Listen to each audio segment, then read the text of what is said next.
ഈശോമിശിഹായ്ക്ക് സ്തുതിയായിരിക്കട്ടെ. അപ്പക്കഷ്ണം സ്വീകരിച്ച ഉടനെ അവൻ പുറത്തുപോയി. അപ്പോൾ രാത്രിയായിരുന്നു. വിശുദ്ധ യോഹന്നാൻ്റെ സുവിശേഷം 13-ാം അധ്യായം 30-ാം വാക്യമാണ് നമ്മൾ കേട്ടത്. പറയുന്നത് യൂദാസിനെ പറ്റിയാണ്. ഈ ഒരു ഒറ്റ വാക്യത്തിൽ നിന്ന് തന്നെ യൂദാസിൻ്റെ ജീവിതത്തിൽ വന്ന മാറ്റം മുഴുവനായിട്ടും നമുക്ക് വായിച്ചെടുക്കാനായിട്ട് കഴിയും. ഈ ഡിസ്കവറി ചാനലിലൊക്കെ സിംഹം ഇരയെ പിടിക്കുന്നതൊക്കെ പലപ്പോഴും കണ്ടിട്ടുണ്ട്.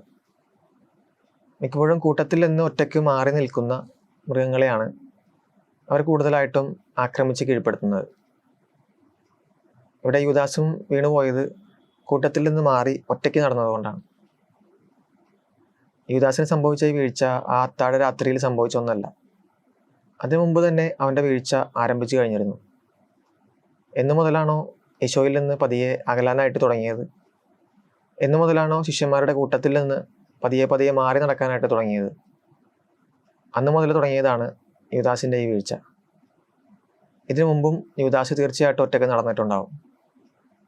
അങ്ങനെയുള്ള ഒരവസരത്തിലായിരിക്കും പ്രധാന പുരോഹിതന്മാരെ ചെന്ന് കണ്ട് അയാൾ ചോദിക്കുന്നത്, ഈശോയെ നിങ്ങൾക്ക് ഏൽപ്പിച്ചു തന്നാൽ എനിക്കെന്ത് കിട്ടും? ഇവിടെ ഈശോയിൽ നിന്നും അപ്പം സ്വീകരിച്ച ശേഷം അവൻ ഇരുട്ടിലേക്ക് പോയെന്ന് സുവിശേഷത്തിൽ വ്യക്തമായിട്ട് നമ്മൾ വായിക്കുന്നുണ്ട്.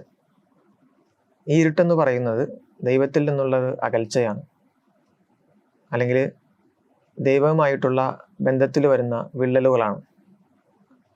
എന്നു മുതലാണോ ദൈവത്തിൽ നിന്ന് അകലാൻ തുടങ്ങുന്നത്, അതേ നിമിഷം തന്നെ നമ്മുടെ ജീവിതത്തിലെ രാത്രികൾ അല്ലെങ്കിൽ ഇരുട്ട് ആരംഭിച്ചു കഴിഞ്ഞു എന്ന് ഈ ഒരു സുവിശേഷ ഭാഗം നമ്മളെ ഓർമ്മിപ്പിക്കുന്നുണ്ട്. തൊട്ടു മുമ്പത്തെ 12-ാമത്തെ അധ്യായത്തിൽ 35-ാം വാക്യത്തിൽ ഈശോ തന്നെ പറയുന്നുണ്ട്, അല്പസമയം കൂടി പ്രകാശം നിങ്ങളുടെ ഇടയിലുണ്ട്. അന്ധകാരം നിങ്ങളെ കീഴടക്കാതിരിക്കാൻ പ്രകാശമുള്ളപ്പോൾ നടന്നുകൊള്ളുവിൻ. അന്ധകാരത്തിൽ നടക്കുന്നവൻ താൻ എവിടേക്കാണ് പോകുന്നുവെന്നത് അറിയുന്നില്ല. ഈശോയിൽ നിന്നും ഇങ്ങനെ പതിയെ അകലുന്ന ഈ ഒരു ആത്മീയമായ ഒറ്റപ്പെടൽ അല്ലെങ്കിൽ സ്പിരിച്വൽ ഐസൊലേഷൻ്റെയൊക്കെ അപകടം എത്രമാത്രം ആഴമുള്ളതാണെന്ന് യൂദാസിൻ്റെ ജീവിതം നമുക്ക് വളരെ വ്യക്തമായിട്ട് കാണിച്ചു തരുന്നുണ്ട്. അതുകൊണ്ട് ഈ തപസ്സുകാലത്തിലെ ഈ അവസാനത്തെ ആഴ്ചയിൽ നമുക്ക് നമ്മോട് തന്നെ ചോദിക്കാം, ഈശോയും ഞാനും ആയിട്ടുള്ള ബന്ധത്തിൽ എത്രത്തോളം ഉയർച്ച താഴ്ചകൾ എൻ്റെ ജീവിതത്തിൽ സംഭവിച്ചിട്ടുണ്ട്?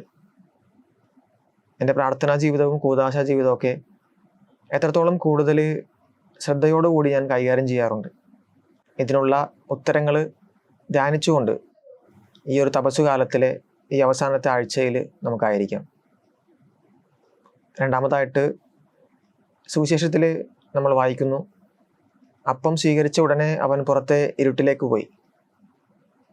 ഇവിടെ സ്വാഭാവികമായിട്ടും നമ്മുടെ മനസ്സിലും ഒരു ചോദ്യം വരാം, ഈശോയുടെ കയ്യിൽ നിന്ന് അപ്പം സ്വീകരിച്ചിട്ട് എന്തുകൊണ്ട് അവൻ്റെ ഉള്ളിൽ ഇരുട്ട് കയറി? അല്ലെങ്കിൽ എന്തുകൊണ്ട് അവൻ ഇരുട്ടിലേക്ക് പോയി? ഉത്തരം വളരെ സിമ്പിളാണ്. കാരണം അവന് വേണ്ടത്ര ഒരുക്കമില്ലായിരുന്നു. ഈശോയുടെ ആ താഴമേശയിലേക്ക് അവൻ വരുമ്പോൾ തന്നെ അവൻ്റെ ഉള്ളിലെ ചിന്തകൾ ഈശോയെ എങ്ങനെ ഒറ്റിക്കൊടുക്കുക എന്നതിനെ കുറിച്ചായിരുന്നു. അവൻ്റെ ശരീരം അവിടെ താഴമേശയിലായിരുന്നെങ്കിലും അവൻ്റെ മനസ്സും ചിന്തകളൊക്കെ മറ്റൊരു സ്ഥലത്തായിരുന്നു. അതുകൊണ്ടാണ് കർത്താവിൻ്റെ കൃപകൾ സ്വീകരിക്കാനായിട്ട് യൂദാസിന് കഴിയാതെ പോയത്. അതായത് ഈ കൃപകൾ സ്വീകരിക്കണമെന്നുണ്ടെങ്കിൽ വേണ്ടത്ര ഒരുക്കം നമുക്ക് ആവശ്യമാണെന്ന്, നമുക്ക് അനിവാര്യമാണെന്ന് ഈ ഒരു സുവിശേഷ ഭാഗം നമ്മളെ വ്യക്തമായിട്ട് ഓർമ്മിപ്പിക്കുന്നു. ഒരുക്കമില്ലാത്ത കൂദാശ സ്വീകരണങ്ങൾ, അത് നമ്മുടെ ജീവിതത്തിലെ പരിശുദ്ധ കുർബാന സ്വീകരണമാകാം, കുമ്പസാര ആകാം, മറ്റു കൂദാശകൾ ഏതും ആവാം. വേണ്ടത്ര ഒരുക്കമില്ലെങ്കിൽ തിന്മയുടെ സ്വാധീനത്തിലേക്കും ആത്മീയമായ ഒറ്റപ്പെടലിലേക്കും ഒക്കെ നമ്മൾ പെട്ടെന്ന് വീണു പോകുമെന്ന് ഈ ഒരു സുവിശേഷ ഭാഗവും യൂദാസിൻ്റെ ജീവിതവും നമ്മളെ വ്യക്തമായിട്ട് ഓർമ്മിപ്പിക്കുന്നു. അതുകൊണ്ട് നമ്മുടെ ജീവിതത്തിലെ ഓരോ കൂദാശകൾ സ്വീകരിക്കുമ്പോഴും തികഞ്ഞ ഒരുക്കത്തോടും വേണ്ടത്ര ഭക്തിയോടും കൂടി അവയെ സമീപിക്കാനായിട്ട് നമുക്ക് പരിശ്രമിക്കാം.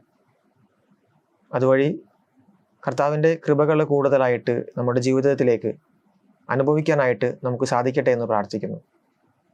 ദൈവം എല്ലാവരെയും സമൃദ്ധമായിട്ട് അനുഗ്രഹിക്കട്ടെ.